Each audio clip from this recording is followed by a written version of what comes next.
Tenho deliciosas novidades para meus fiéis leitores. E, claro, para o resto também, mas sem discriminação, é claro.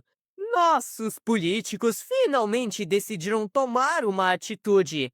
Parece que as noites gastando o dinheiro dos contribuintes em apostas ficaram tediosas demais, porque certamente não foi um peso na consciência que os motivou, é claro. Nosso querido prefeito Robert Marsh gritou a plenos pulmões. Pelo menos assim que imagino que aquele porpeta tenha feito, já que o acúmulo de anos de cigarro tiveram suas consequências. Anunciou sua mais recente grande ideia. Vamos fazer o Dia da Proteção à Mulher, onde os jovens devem comparecer e assistir a palestras de conscientização contra a violência ao gênero frágil. Claramente, ele desconhece a existência do Dia Internacional da Mulher, celebrado em 8 de março. Estava convencido de que sua grande invenção era a inovação do século. E, claro, essa ideia não tem absolutamente nada a ver com melhorar seus números nas pesquisas. Afinal, ele mal venceu as últimas eleições com uma margem de 0,5%. Mas enfim, políticos, não é mesmo? Há menos de 24 horas, eu vi o cadáver dela. Eu o examinei. Posso estar sendo um tanto arrogante, mas sou hábil o suficiente com minhas habilidades de leitura da vida para ter certeza quando estou frente a frente com um corpo morto. Sua face era um farol para sua alma impassível, os olhos atrás de um óculos que reconheci como sendo meu. O emprestei a ela quando as irmãs foram fazer uma viagem para Santa Mônica. Sua postura era tão ereta e parecia tão parada quanto uma estátua. Sejam seres infernais ou angelicais, têm uma habilidade em comum: ler a vida, como um tipo de sexto sentido, como se fosse claro para nós quando estamos frente a frente com algo anormal que quebra uma das leis mais sagradas e deve ser respeitada: a morte. Mesmo à distância, deu para ouvir Maia respirando mais fundo, como se sentisse um aroma apetitoso. A boca dela se escancarou deformando, se esticando e arfando para dentro, um ruído pavoroso e asmático. Aquilo foi mais que o suficiente para Simon ir para cima. Um jorro de fogo azul pálido cresceu, se expandiu até quase engolfar todo o ambiente, estourando a parede que dava para a parte de trás da casa, em um estampido, próximo de um tiro de canhão. Merda, merda, merda, porra! Ela fugiu. Chutava a parede várias e várias vezes, xingando contorcido em raiva e frustração. E por ter uma pele muito clara, a vermelhidão era mais aparente e marcante. Usei todos os meus neurônios que não desligaram pela surpresa para pensar o que poderia ter transformado Maia em um zumbi, já que uma das regras sobre possessão era que a pessoa ainda devia estar viva.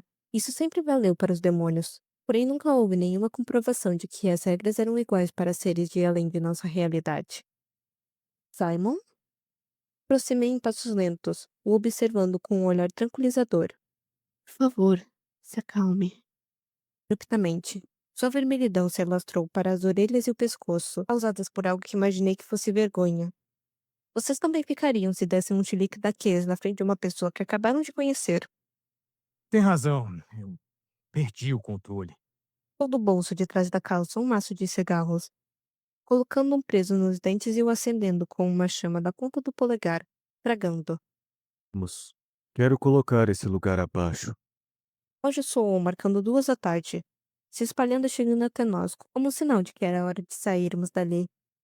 As coisas da casa avisavam-nos para partirmos, e quem sabe qual seria o segundo sinal antes de atravessar a passagem. Olhei para trás, e foi como se ninguém tivesse estado ali. Como uma regeneração. Que demora, hein?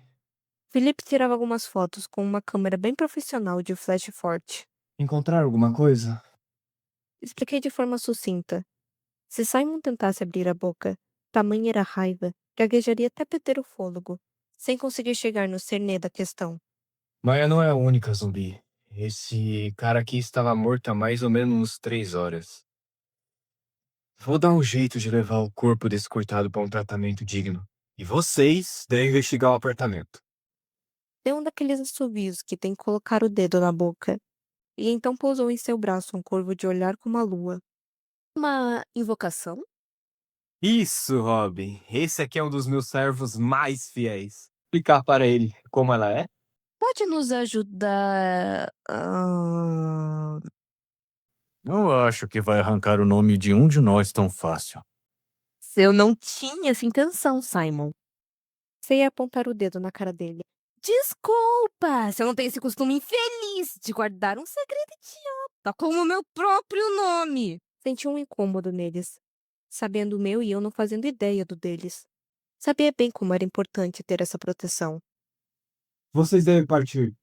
Deixe as coisas por aqui comigo. Me empresta seu carro. Puxei e a entreguei. Em 20 minutos, com sorte, sem trânsito e sem olharmos diretamente, chegamos no prédio. Estava cheio até o talo de universitários pela faculdade ficar do outro lado da rua. O aluguel devia ser uma fortuna, mesmo que o prédio não dispusesse de uma boa estrutura. Era daqueles antigos com elevadores assassinos de filme de terror. Pintura um pouco gasta. Tocamos o interfone e um zelador veio nos atender, com a carranca mais desinteressada que já vi. Até pensei que ele pudesse ser um zumbi também. Faria um caminho em linha reta até o elevador, com uma passagem para a escada de incêndio sem porta. Apertamos o botão do sexto andar e subimos acompanhado de um cheiro forte de erva. No corredor, sentados no chão mesmo, um grupo de 4 jovens se reunira, dividindo um narguilé, brincando de fazer figuras de fumaça, despreocupados, pijamas confortáveis e pantufas nos pés ou crocs. Opa, e aí, Luivinha? Esquece esse engomadinho. Somos bem mais divertidos. Pressão sanguínea de Simon subiu como um termômetro de vidro sob o fogo. Foi uma mudança tão abrupta que foi percebida por meu radar. Seu poder demoníaco latejou. Jovens. Praguejou baixinho. Só para eu ouvir. Relaxa. Como você disse, são só jovens. Não fazia o menor sentido para mim, naquele momento, a mudança de humor explosiva. O puxei pelo braço para voltar, com cuidado para não encostar diretamente na pele do seu punho, voltando seu foco ao nosso destino. E na oportunidade, um deles jogou uma garrafa de plástico de refrigerante vazia em sua nuca, o que foi suficiente para ele se virar. Com uma postura de urso negro, ir até o infrator, o puxando pela camiseta e o pressionando contra a parede. Acha engraçado, não é? Tem um cara de palhaço pra você? Cada palavra parecia mais uma serra mal amolada. Ah, então acha que eu sou uma piada. Se fizer isso de novo, vai passar o resto da sua vida se alimentando de canudinho, porque nenhum ganhador do Prêmio Nobel de Medicina vai conseguir consertar a tua cara. Flopou como se tivesse nojo dele. No mesmo instante, o garoto que devia ter no máximo 18 entrou e trancou a porta, deixando o narguilé de fora, caído. Ok, eu acho que você pegou pesado. Era só um bando de jovens idiotas. Você tá legal? Detesto esse tipo de desrespeito. Eles precisavam de uma lição. Não acho que caiba a você dar essa lição. Os braços, reprovadora. Se posicionou em minha frente, rígido e ameaçador.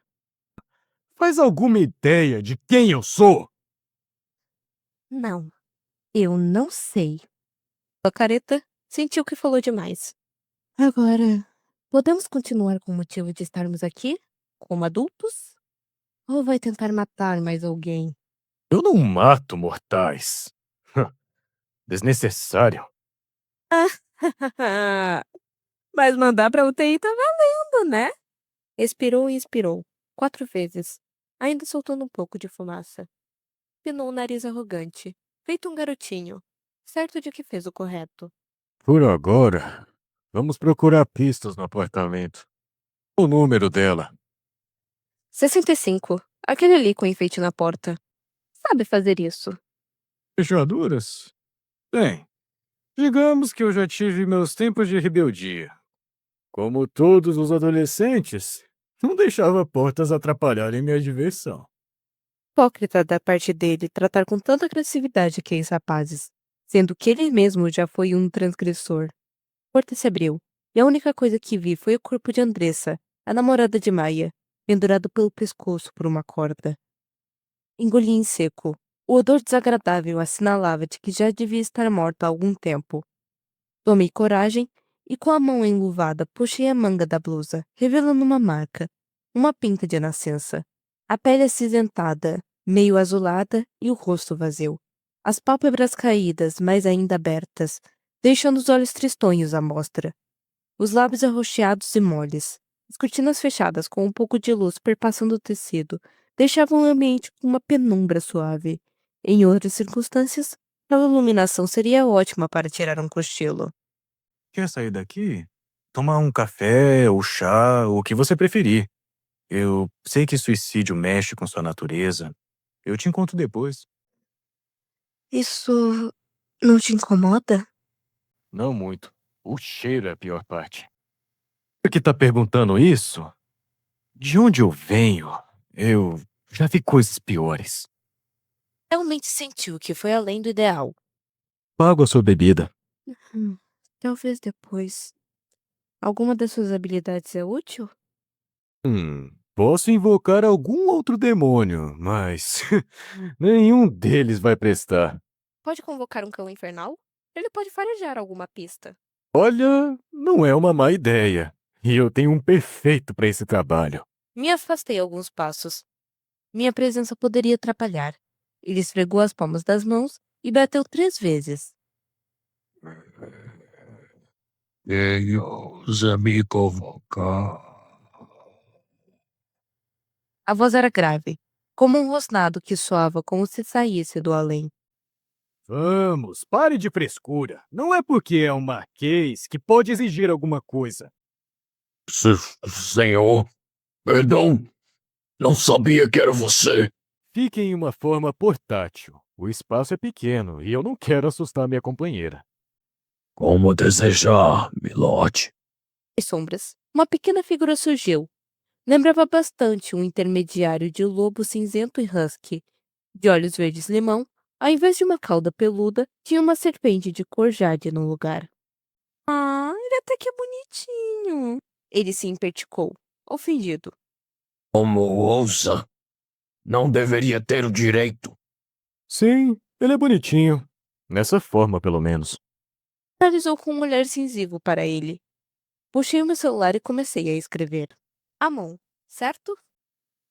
Como?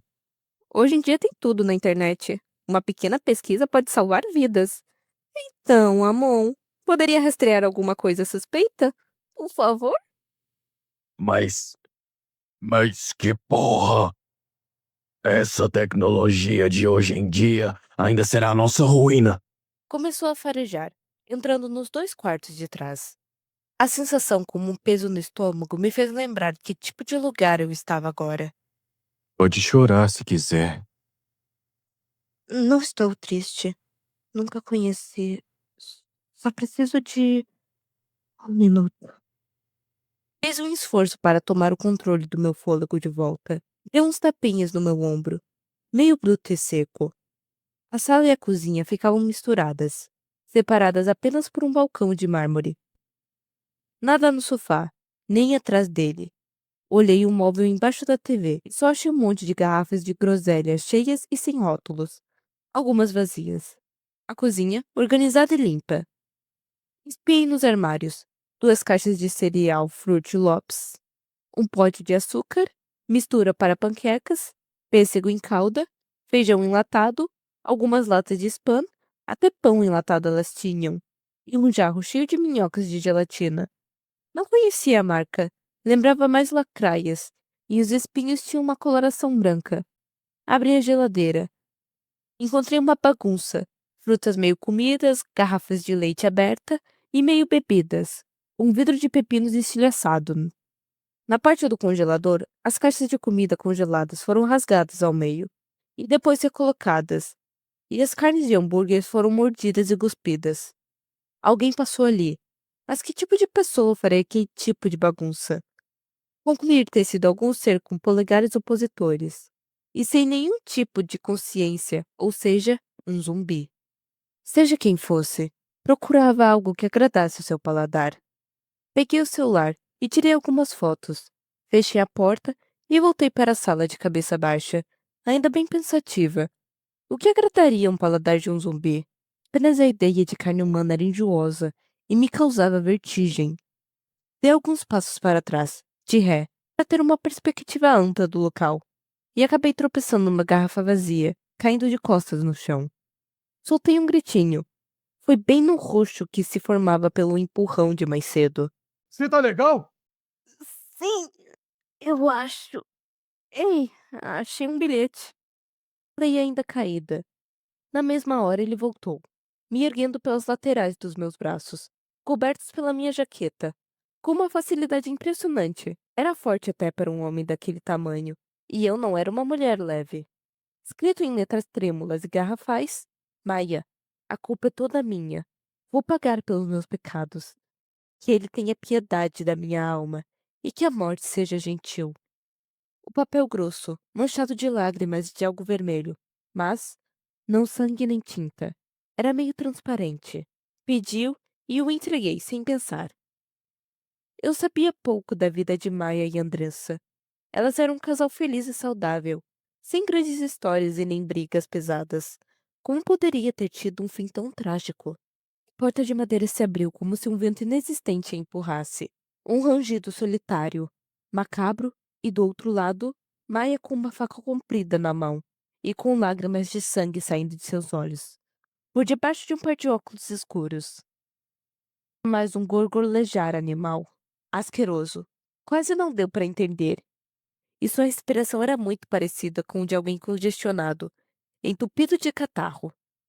Amon, sem a necessidade de uma ordem direta, se pôs entre nós, o tamanho, próximo de um lobo mais monstruoso, a cauda de serpente se estalando com as presas venenosas. Simon invocou chamas em ambos os punhos, sem perder a oportunidade de acender outro cigarro, com a pontinha da chama. Minha única reação foi meter bala. Errei uma, duas, três, cada vez mais próxima. A mão foi para cima, dando um salto, mas sendo impedida pela lâmina bem no seu peito. Provavelmente foi enfeitiçada para causar danos a não-humanos. Acabou que a explosão fez todo o trabalho. Com um tiro de escopeta, a cabeça de Maia foi completamente destruída, todo o conteúdo voando, manchando as paredes. Zara. Resfoleguei com a respiração se estabilizando. Zumbi, filha da puta! E engatou a arma pronta para atirar uma segunda vez, se necessário. Robin, se machucou?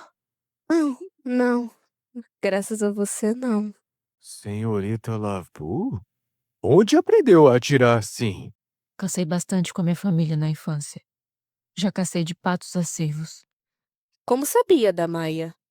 Ela apontou para um fio agora visível ao redor da maçaneta. Os olhos começaram a se encher de lágrimas, à medida que a ficha caiu do que ela acabara de fazer, e despencou de joelhos no chão, fraca, cansada, mental e fisicamente. Ai, Deus. O que eu acabei de fazer? Fui e a abracei com força. Me faltavam palavras, e o silêncio era a minha melhor opção. Vamos sair daqui. O que acha de comermos? Você escolhe. Ofereci, mas depois de tudo, a fome evaporou de mim. Antes de responder, terminou seu chá em uma virada. Puxou um fiapinho que perdeu muito do seu brilho e se desfazia, como se queimasse das pontas.